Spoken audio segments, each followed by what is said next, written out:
جو افسرشاہی بیٹھی ہوئی ہے, جو بیوروکریٹس بیٹھے ہوئے ہیں اور جو پیسر اساس بیٹھے ہوئے ہیں, ان کو بتانا چاہتا ہوں کہ خیبر پختونخوا جو 2001 سے آپ نے ادھر بدامنی لانے کے لیے کوشش کی ہے اور بڑے تکبر انداز میں آپ کہتے تھے کہ پاکستان میں ہمارے بغیر کوئی پرندہ بھی پر نہیں مار سکتا, تو میں آپ کو بتانا چاہتا ہوں کہ خیبر پختونخوا کی عوام اب اپنے حقوق کے لیے انشاءاللہ خود نکلیں گے اور یہ آپ کو بتائیں گے کہ خیبر پختونخوا میں اب کی چلتی ہے یا خیبر پختون کی روایت کے مطابق یہ حکومت چلتی ہے.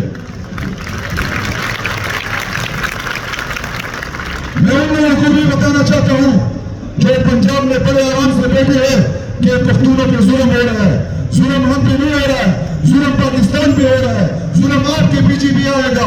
یہ ظالم لوگ جب سے انہوں نے ہمارے تقدس کو پامال کیا ہے, ہمارے گھروں میں گھس کے ہمارے لوگوں کو اٹھاتے ہیں, تو ان لوگوں کی کوئی غیرت ہی نہیں ہے. یہ لوگ بہت کمزور لوگ ہیں. ان لوگوں کے آگے پیچھے جو گھومتے ہیں یہی کرنے ان کے خلاف انشاءاللہ ہمارے ساتھ کھڑے ہوں گے. میں آپ لوگوں کو بتانا چاہتا ہوں کہ جو خیبر پختونخوا میں معدنیات ہے, جو ذخائر ہے, وہ پختونوں کی ملکیت ہے. وہ پختونوں کی ملکیت کے علاوہ آپ کتنے کو ماریں گے؟